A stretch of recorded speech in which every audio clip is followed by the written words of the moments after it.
We're waiting for a light to go on.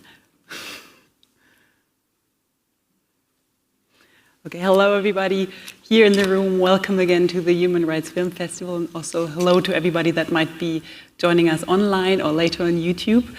I'm welcoming two very special guests here tonight. First of all, the producer and director of the movie that we just saw, Ali Arabi.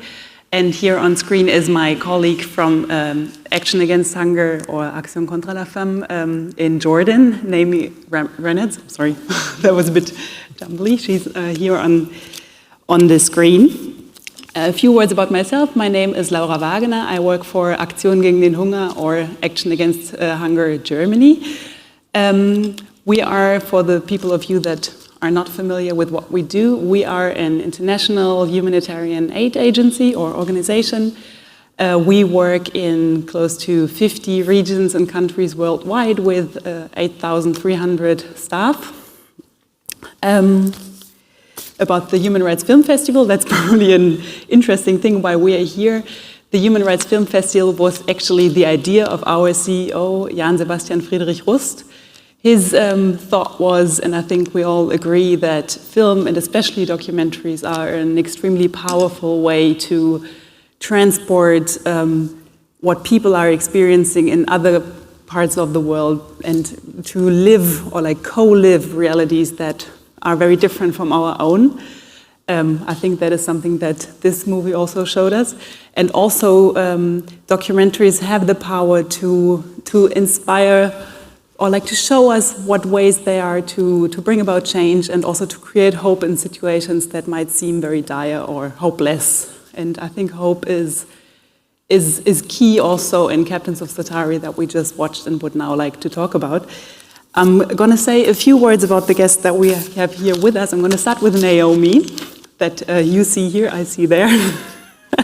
Naomi Rennard is, as I just said, is my colleague. She also works for Action Against Hunger, but in Jordan, so in the country that the Zaatari camp is based in. She is with us since March this year, and before she was the Deputy Director for Programs in Myanmar for the International Rescue Committee, and before that she established, among others, the Northeast Syria Program for Care, so she has a lot of experience in the field. And on my right, Ali Arabi, he's the director and producer of the film that we just saw, Captains of Zaatari. He's from Egypt and started making short documentaries at Dream TV in Egypt. He then went on to produce documentaries for ZDF, Stern TV in Germany, and National Geographic in the Middle East and North Africa, MENA region. In 2015, you set up Ambient Light. Correct me if I say anything that's not the case.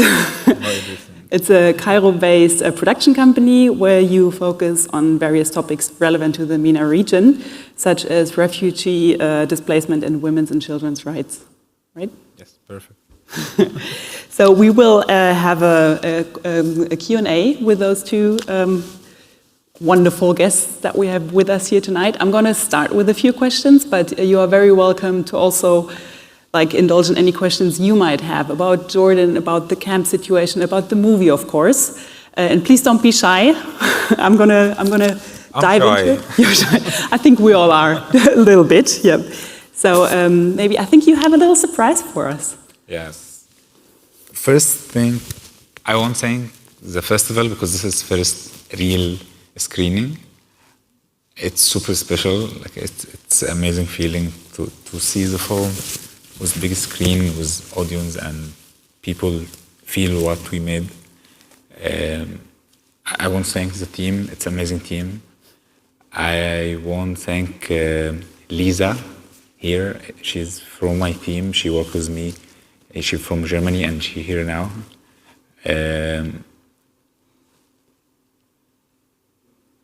It's a lot feeling, but I'm excited to hear all the questions and share the experience with you guys. And sometimes I will speak Arabic and she will help me to translate to my feeling for you. Yeah, that's it. Yeah, we have amazing surprise. Yeah, I have two special guests. Special guests want to say hi for you. فوزي معك محمود. Mahmoud and Fauzi won't say hi for you guys.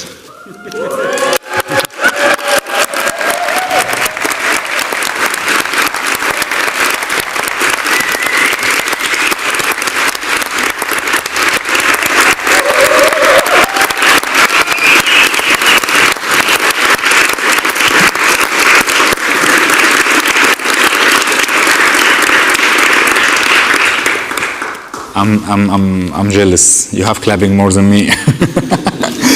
You won't say anything for the people here. يمكن هم مش فاهمينك.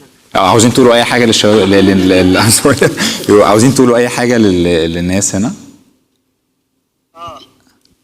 في حد هيترجم لكم. انا راح اترجم لكم فشوي شوي. قول يا محمود، قول يا فوزي. وعليكم السلام. احكي بالعربي وانا راح اترجمك للانجليزي. تفضل. احنا مبسوطين انه هاي الناس كلها عم تشوفنا، واحنا يعني بلشنا هذا المشروع 2013 على وعدنا الناس كلها راح تشوفنا والعالم كله راح يشوفنا. عندنا الفخر انه وصل لعندكم الفيلم والله. We're very, very happy that all these people are watching us and that the film is screened. We started this project 2013. And Ali promised that it will be on a cinema screen, and now we see that it is on a cinema screen. We're very, very happy about this. حبيبي. عندك كمان إشي؟ عاوزين تقولوا حاجة تانية؟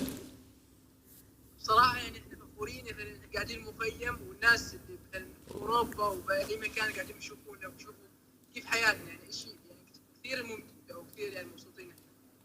We're overwhelmed of happiness that we're now in the camp and we know that people outside in Europe and here are watching the film on the screen. This is really, we cannot describe our happiness. And they're really very excited. I mean, I can tell you.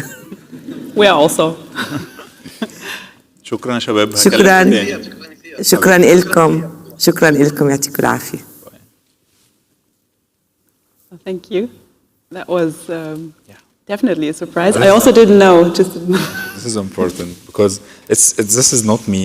This is Mahmoud and Fauzi live and a lot team. It's a big team worked for this film for 7 years.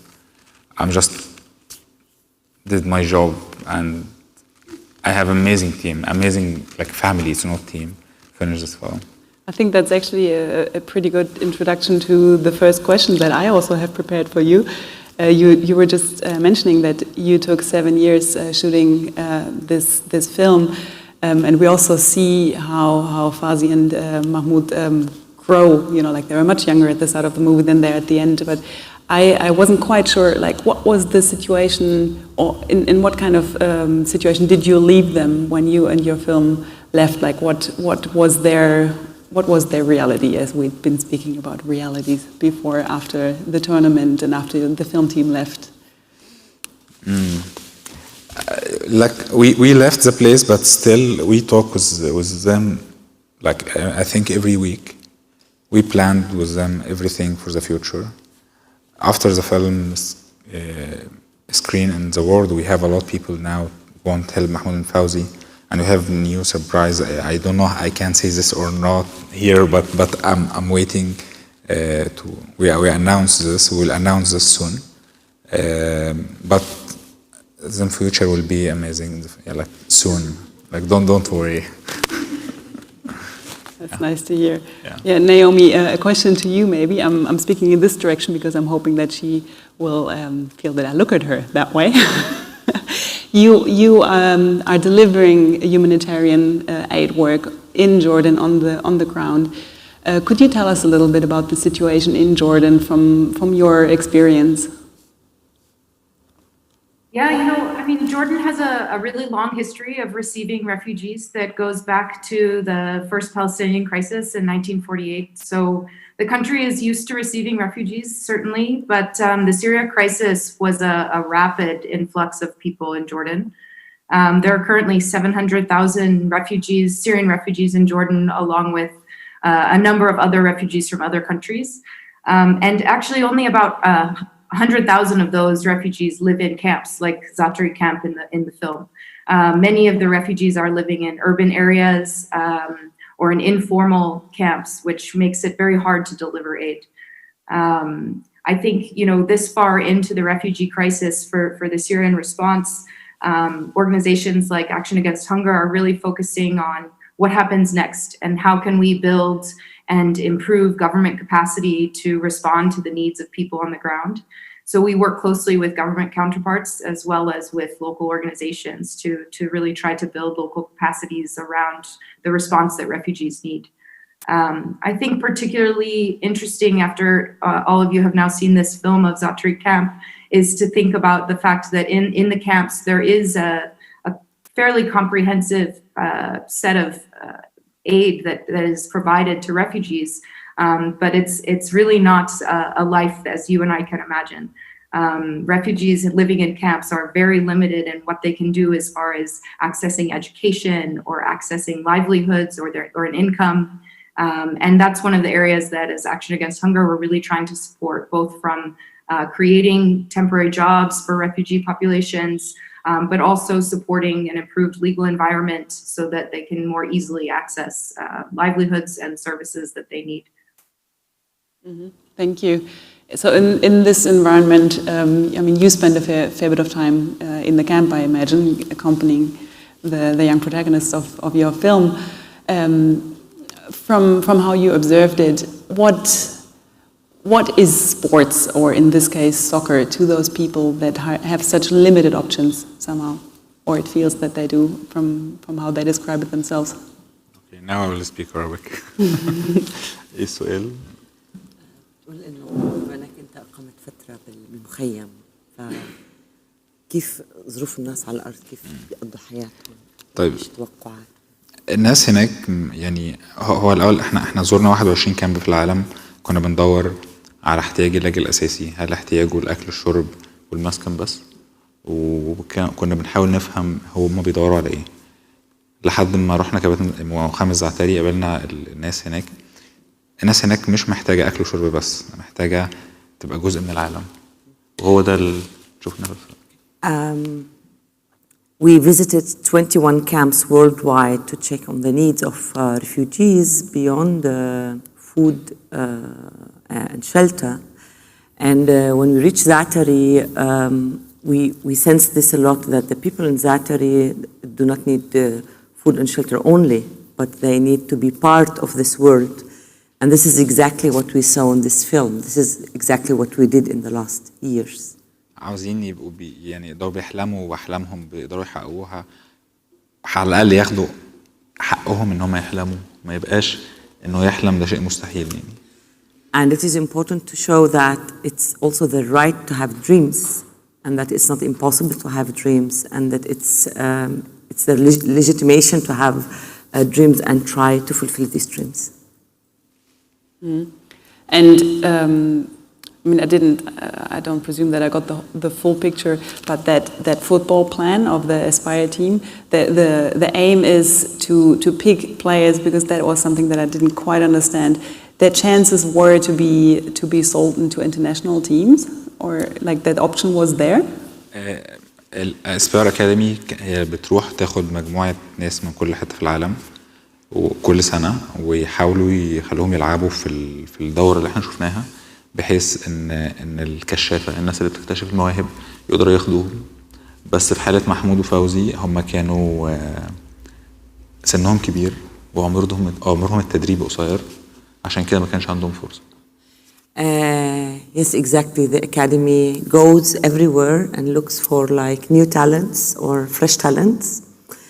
And this was the case of Mahmoud and Fawzi, but their harsh luck was that they are elder than they had to be, so their training phase is short. And this is why they weren't chosen, because they were just too old. Mm-hmm. Yeah. Okay, thank you. Naomi, maybe a question to you again. Like we were talking a lot about hope and now about dreams.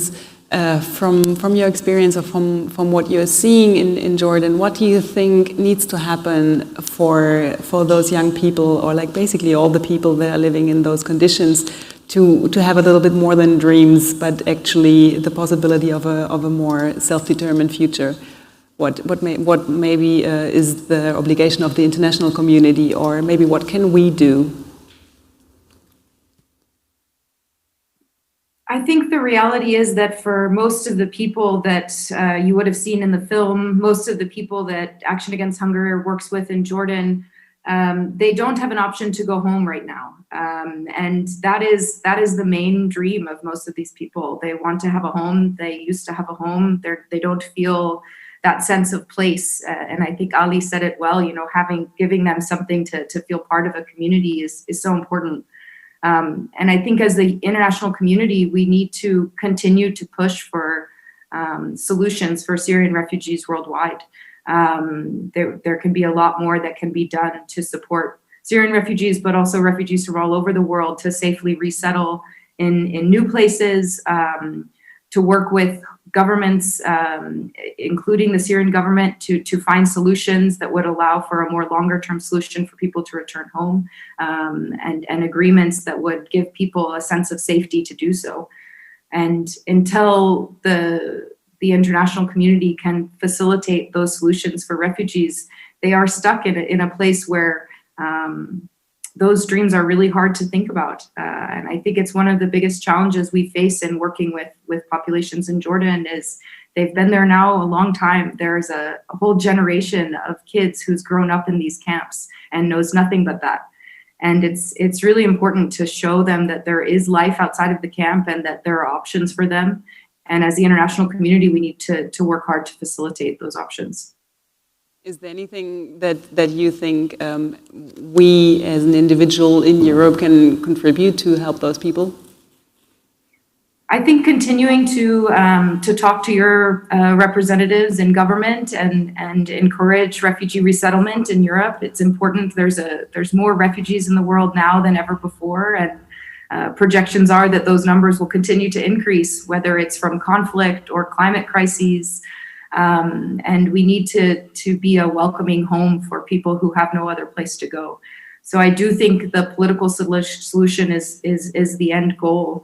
And there needs to be a lot more work at an individual level to show our governments that is important to us and that's a priority for people to realize those dreams. Thank you. Maybe to play that question back to you. I mean, you are a documentary filmmaker, so I can only assume, since I'm not one, I guess that one of your ambitions is also to point out humanitarian crises or the situations and the realities people are living in.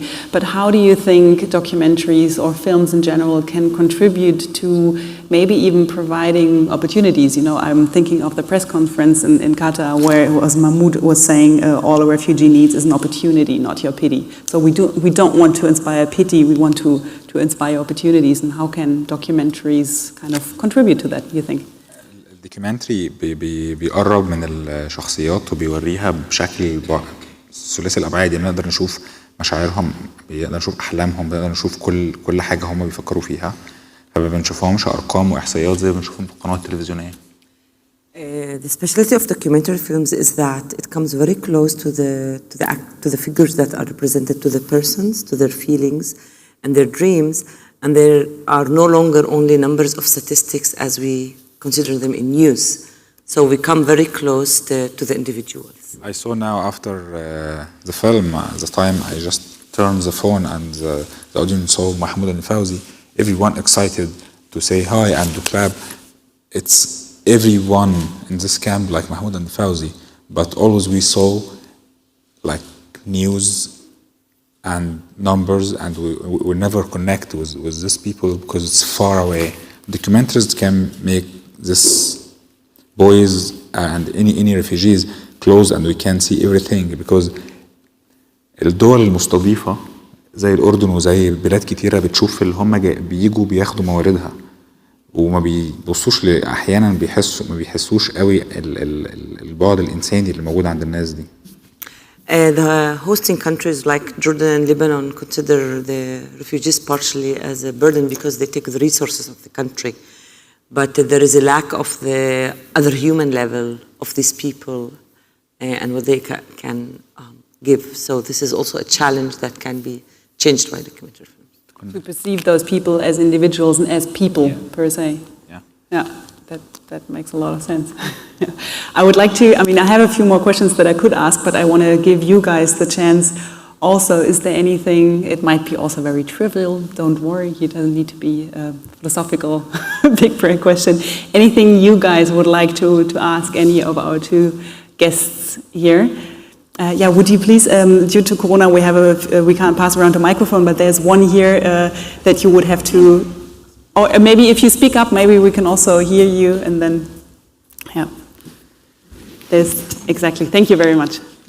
Thank you very much for the film. I almost cried at the end because once I was happy that they could play their dreams, but at the end I don't know what will happen with them afterwards.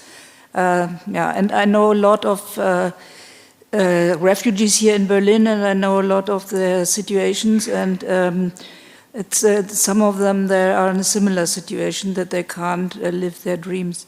Once I want to ask you, who gave this team the name Syrian Dream, and has this team something to do with the official Syrian state? Is there any connection?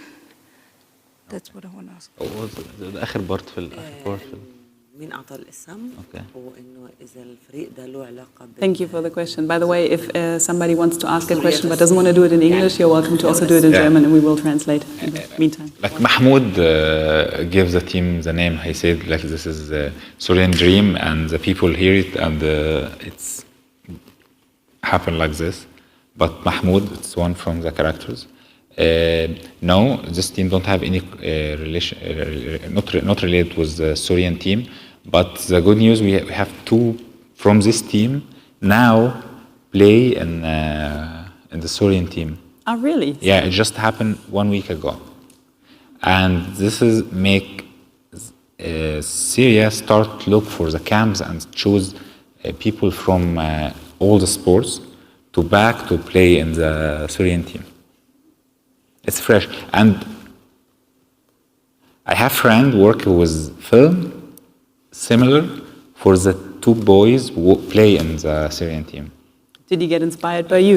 I maybe, but I'm sure like soon more films will have a lot of success stories for refugees from Jordan specific. And maybe I think a second part of your question was about Fawzi's and Mahmoud's future, right? Like what are their dreams now that, they did not get elected for the team? Yeah, محمود وفوزي سنهم كبير عن ان هم يبقوا لعيبه دلوقتي، فهم عاوزين يدربوا، هم اوريدي بدأوا يدربوا ناس كتير في المخيم، ففي جالهم سكولرشيب هيروحوا يتعلموا في ايطاليا وفي الدوحه تدريب ويبقوا بيشتغلوا في المجال ده في العالم. Mahmoud and Fawzi are in an advanced age, so they cannot be players, but they can be coaches and trainers. Now they received a scholarship in Italy and in Qatar, Doha, where they will be educated or trained to be coaches, and this is what they are looking for in the near future. And already we have offer from like big team for them, but I can't say it now. Oh wow, that's really good news. So it's worth following up. Yeah. Was there any other question that anybody would like to ask? Ask, because I'm coming from Egypt to hear your questions, guys. Thank you. Yeah, please come to the front also. I have a general question to Ali. Is it all right if I pose it in Arabic to you? Yes. اوكي انا بالعام عندي سؤال لك يعني صراحه بس بالعام هيك انت شو كان خبراتك لما انت جيت على المخيم في زعتر في الاردن في زعتري في الاردن وضليت هون شو كانت خبراتك وسؤال ثاني اللي انا عندي لك كيف تعرفت على محمود وفوزي I think now we're going to need a translation. Okay, so she's curious to know about the experiences Ali had when he arrived at the Zaatari refugee camp and how he met Mahmoud and Fawzi. Good question. الجزء الأولاني من السؤالين نسيت. الأول إنه إيه الخبرة اللي كانت عندك لما وصلت مخيم الزعتري؟ أوكي. قررت تعمل فيلم. والتاني إزاي لقيته؟ My experience in this time I'm working for a lot TV channels for news, and I hate news in this time because I'm just make small, like I make minute, 2 minutes, 3 minutes to say something about big story, and always I told you I feel the channels present the refugees as numbers. Why Mahmoud al-Fawzi? No, how did you find them? Yes, but I'm just I felt different thing, and I found Fawzi asked me, I have question, how is the world outside the camp? And I said, come here, I want to understand. You never been outside the camp? He said no. بعدين عرفنا ان هم بيعرفوا من خلالنا العالم بره عامل ازاي، فبعد كده بدأنا نصور معاهم ونفهم مين الولدين اللي عندهم احلام اقوى من السور الموجود، وعشنا معاهم الفترة دي. And then after he posed this question, we realized that they knew about the world beyond the camp from us or through us. And this is what brought us to film them, and in fact to spend 7 years with them, following with them their dreams. Does that, Yeah, this is the answer. that answers So they found him, not he found them. Yeah, this happened. Yeah, you said you were traveling a lot of camps too. Yeah, 21. Yeah. Did you know beforehand that you wanted to make a sports-related film, or did that evolve with your protagonists? Yeah, I don't want to make a sport film. I want to look for what the refugees need, and I found from Mahmoud al-Fawzi and the dreams. Yeah, this is the film. I in the beginning I said I will follow them for 1 month. I finished after 7 years. Naomi, have you also encountered those sports initiatives in your field work, or is that something that because I hadn't heard about that before? Yeah, absolutely. I think actually the camps in Jordan are pretty impressive as far as the opportunities for engagement on sports activities. Certainly in camps I visited in Syria or in Myanmar, there weren't such opportunities. And I'm not saying the camps in Jordan are by any means comprehensive or complete, but there are some really interesting programs available to Syrian youth in the camps. There's quite a bit of football. There's some very interesting taekwondo activities in Azrat camp, which are quite inspiring. Some young ladies engaged in taekwondo. It's quite cool to see them at work. So there are those opportunities, but I think the challenge is it's so limited. And imagine if you wanted to do something that wasn't available in the camp, or you don't know that there are things outside of the football or the taekwondo that's available. So it's hard for kids, I think, to often find their niche in these type of settings. And I think especially considering that there's such limitations on schooling, for a lot of these kids, they're running around with not a lot to do during the day. So these types of sports programs are so important, not just for entertainment, but also for building a sense of community, for having a sense of responsibility to your team, and also to try to change their mind and get out of the everyday stresses of living in the camps. Thank you for that. الطاقة اللي عند الولاد اللي في السن ده هم كتير جدا هناك، والطاقة اللي عندهم لو ما توظفتش في مكان يقدروا يخرجوها فيه، ده هيخلق شوية في مجتمع عنيف، وخاصة لو هم خارجين جايين من حرب. تاني حاجة خلينا نقول أول حاجة الأول. The energy the kids have in this age, if it was not channeled into something like sport or something positive, it will turn into violence. Because there is so much, they are inside the camp and they come from a war zone. خاصة كمان التعليم لو ما اهتمناش بيه هيبقى في وقت من الأوقات عندنا عدد كبير جدا في المنطقة ما تعلموش كويس، عندهم ما احتكوش بالمجتمع، فسهل جدا استقطابهم في أي حد عاوز يستغلهم في عنف أو شكل، ده هيبقى سهل جدا يعني. And the other aspect is education. if there was no focus in education, we will end up having a whole generation with bad education in the region and with no perspective, no contact to the external world. So they can be easily influenced by anyone who wants to push them into violence or extremism. And this is a serious thing. That's a very, very important topic that I'm glad we now touched again. Is there any other question from anybody in the audience? Oh yeah, I see another lady coming up. Thank you so much. It's amazing that you actually bring up questions. It's really cool. First of all, allow me to speak in Arabic because he's also from my homeland. حابة أقول إن أنا فخورة جدا بيك. الكرييشن وصل لنا. بس كنت حابة أعرف إيه الصعوبات اللي أنت واجهتها وأنت يعني أنت رايح بنية إن أنت رايح تصور في كامب بعد كده قابلت فوزي محمود. ولا ايه بقى الصعوبات اللي واجهتك في كتصوير او كاخراج؟ انت بتقول انت قعدت معاهم عشت معاهم حبه انت والتيم، فحابين نسمع اكتر عن الستوري بتاعتك. وشكرا. Egyptian asked me about this film because I still will screen the film after 1 month in Egypt. So first of all, I come from your country, and I'm very proud of you that you did this film and brought this message to us. I'm very curious and interested to know about the challenges that faced you while you were doing this film. You mentioned that you stayed with them, you lived with them, and you were so many years with them. So tell us more about the backstories about the challenges to make this film. It's a lot of challenges. أول حاجة كان إن نبقى نندمج في المجتمع هناك عشان مجتمع منغلق، فده كان صعب جدا وخد تقريبا سنة.